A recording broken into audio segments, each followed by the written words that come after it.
सुप्रभात, नमस्कार मंडळी. स्वागत आहे आपलं आपल्या सैर सह्याद्री या यूट्यूब चॅनलवरती. आज आपण एका तीर्थक्षेत्री जाणार आहोत. ओम चैतन्य गगनगिरी महाराज मठ खोपोली येथे जाणार आहोत.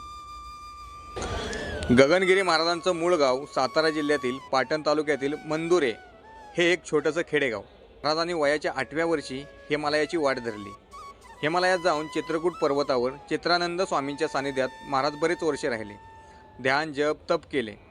निलगिरी पर्वत, अरवली पर्वत, कन्याकुमारी अशा अनेक ठिकाणी भ्रमण करून शेवटी महाराज कोल्हापूर येथील दाजीपूर जंगलात आले आणि तिथे त्यांनी बरेच वर्ष तपश्चर्या केली आणि तिथून महाराज गगनगडावर स्थित झाले. तिथे महाराजांनी खूप वर्षे तपश्चर्या केली. या गगनगडावरूनच महाराजांना गगनगिरी महाराज प्राप्त झाले.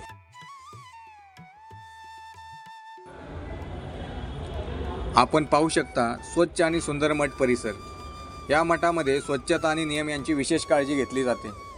आपणही नियमांचं पालन करू आणि स्वच्छता राखू. मठाच्या आवारात काही मंदिरे आहेत, तिथे आपण दर्शन घेऊ.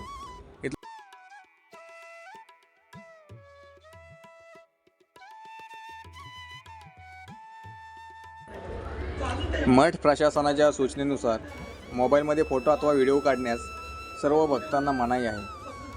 तरीसुद्धा आम्ही लांबूनच लपून छपून व्हिडिओ काढत आहोत. रविवार सुट्टी असल्यामुळे भक्तगण भरपूर संख्येत आले आहेत. जसजसं आम्ही दर्शनाच्या रांगेमधून पुढे सरकत होतो तसतसं मठ परिसरात एक कमालीची शांतता होती.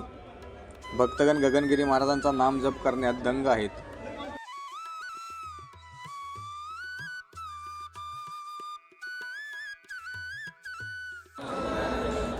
आता आपण गुहा दर्शनासाठी निघू. मठापासून 20 ते 25 मिनिटाच्या अंतरावर गुहा आहे. गुहा दर्शनासाठी वेळ सकाळ 5 ते सायंकाळ 5 वाजेपर्यंत आहे. गगनगिरी महाराज ध्यान धारणेसाठी या उंच डोंगरामध्ये असणाऱ्या गुहेत येत असत.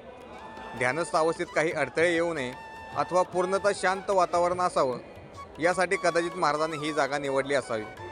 गगनगिरी महाराज या गुहेमध्ये तासनतास ध्यानधारणा करत. या गुहेमध्ये महाराजांची हुबेहूब मूर्ती आहे. साक्षात गगनगिरी महाराज आपल्याला पाहत आहेत असा मूर्तीकडे पाहून भास होतो. आम्ही सुद्धा काही वेळ गुहेमध्ये बसून महाराजांचा नामजप केला.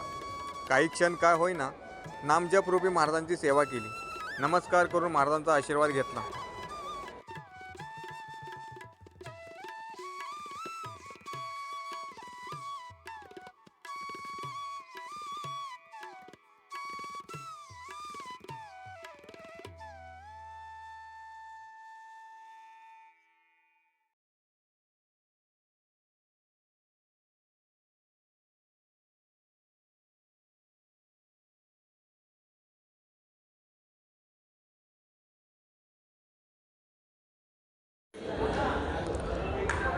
डोंगरावरून दिसत असलेला सुंदर असा मठ परिसर.